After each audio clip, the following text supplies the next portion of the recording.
Hi friends, welcome back to More Than Words. Today we are continuing reading James Herriot's Treasury for Children stories. The Market Square Dog, illustrated by Ruth Brown. On market days, when the farmers around Derby brought their goods to the little town to sell, I used to take a walk across the cobbled square to meet the farmers who gathered there to chat. One of the farmers was telling me about his sick cow when we saw a little dog among the market stalls.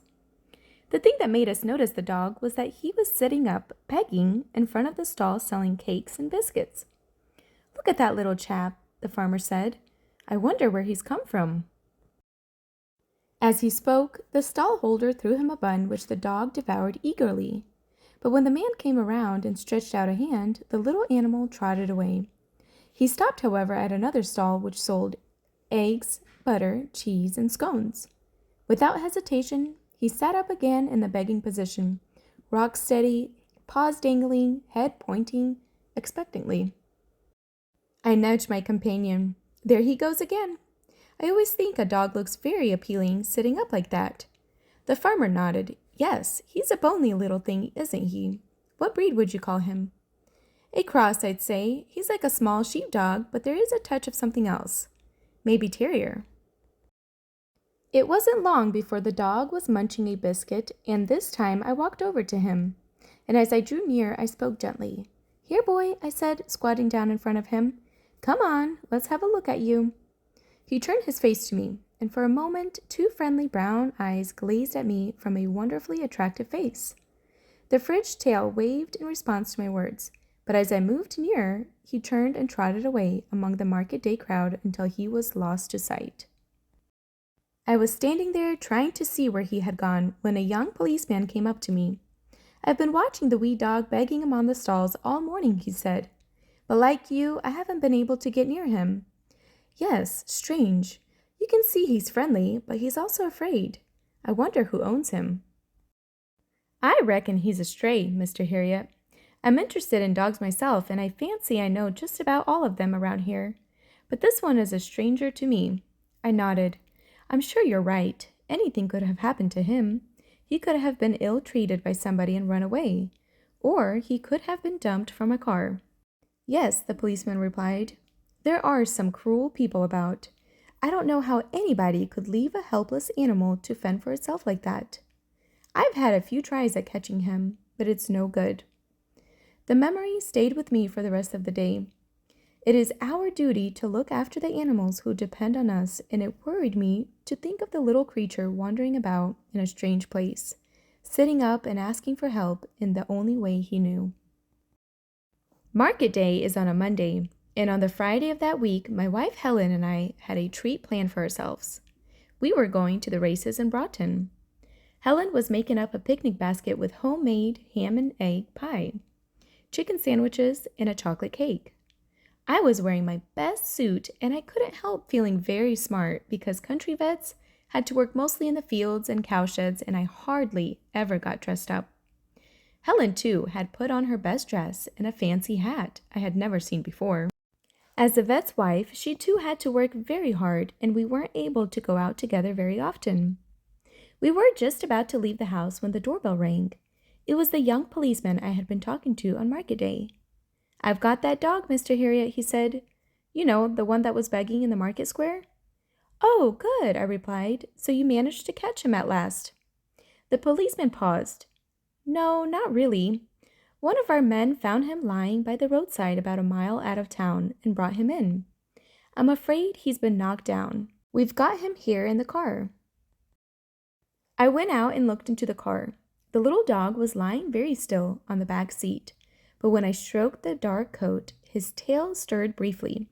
"He can still manage a wag anyway," I said. The policeman nodded. "Yes, there's no doubt he's a good-natured wee thing." I tried to examine him as much as possible without touching him because I didn't want to hurt him. But I could see that he had cuts all over his body, and one hind leg lay in such a way that I knew it must be broken. When I gently lifted his head, I saw that one eyelid was badly torn so that eye was completely closed. But the other soft brown eye looked at me trustingly.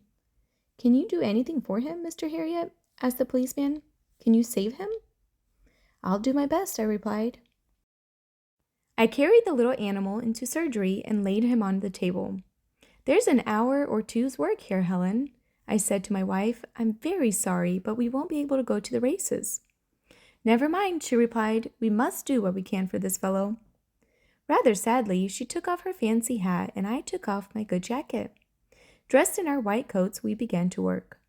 Helen was used to helping me and she gave the anesthetic. Then I set the broken leg in plaster and stitched up the wounds. The worst thing was the eye, because even after I stitched the eyelid, it was still bruised and tightly closed, and I was worried that he might lose the sight in the eye. By the time we finished, it was too late to go out anywhere, but Helen was quite cheerful. "We can still have our picnic," she said. We carried the sleeping dog out to the garden and laid him on the mat on the lawn so that we could watch him as he came around from the anesthetic. Out there in the old high-walled garden, the sun shone down in the flowers and the apple trees. Helen put on her fancy hat again, and I put my smart jacket back on, as we sat there enjoying the good things from the picnic basket. We felt that we were still having a good day out. But Helen kept glancing anxiously at the little dog, and I knew she was thinking the same thing as I was. Would he be all right after all that we had done for him? And even then, what was going to happen to him? Would his owners ever come to claim him? Because if they didn't, he had nobody in the world to look after him. Since he had been found by the police, he was officially classified as a stray and had to go into the kennels at the police station. When I visited him there 2 days later, he greeted me excitedly, balancing well on his plastered leg, his tail swishing. All his fears seemed to have gone. I was delighted to see that the injured eye was now finally open and the swelling down. The young policeman was as pleased as I was. "Look at that," he exclaimed. "He's nearly as good as new again." "Yes," I said. "He has done wonderfully well." I hesitated for a moment. "Has anybody inquired about him?" He shook his head. "Nothing yet, but we'll keep hoping, and in the meantime, we'll take good care of him here." I visited the kennels often, and each time the shaggy little creature jumped up to greet me, laughing into my face, mouth open, eyes shining, but nobody seemed to want him.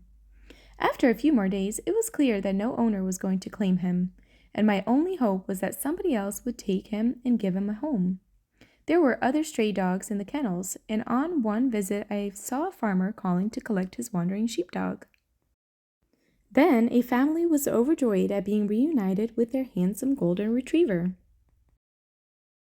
Finally, a little old lady came in and tearfully gathered her tiny Yorkshire Terrier into her arms, but nobody came for my little patient.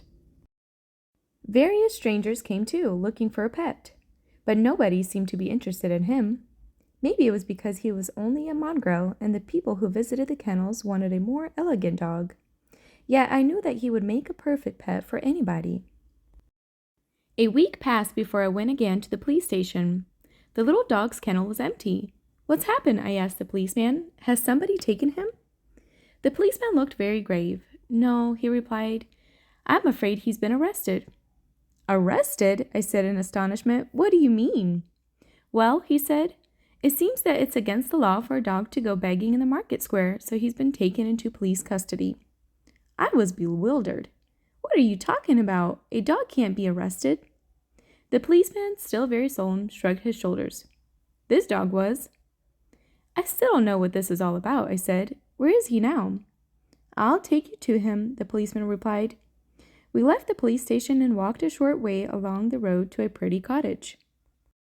We went inside, and there in the sitting room, curled up in a big new doggy bed, was my little friend. 2 small girls were sitting by his side, stroking his coat. The policeman threw back his head and laughed. "I've just been kidding you, Mr. Herriot. This is my house, and I've been taking him as a pet for my 2 daughters. They've been wanting a dog for some time, and I've got so fond of this wee chap that I thought he'd be just right for them." A wave of relief swept over me. "Well, that's wonderful," I said, and I looked at his kind face gratefully. "What's your name?" I asked. "Phelps," he replied. "P.C. Phelps. And they call me Funny Phelps at the police station because I like playing jokes on people." "Well, you certainly took me in," I said. "Arrested indeed." He laughed again. "Well, you've got to admit he's in the hands of the law now." I laughed too. I don't mind having the joke played on me because, funny Phelps or not, he was obviously a nice Phelps and would be a kind master for my doggy friend. It was a happy day when I took the plaster off the little dog's leg and found that the break had healed perfectly. All the nasty cuts healed too, and when I lifted him down from the table, the small girls held up a beautiful new red collar with a lead to match. Their new pet liked the look of them because he sat up in that position. I remembered so well, his paws dangling, his face looking eagerly.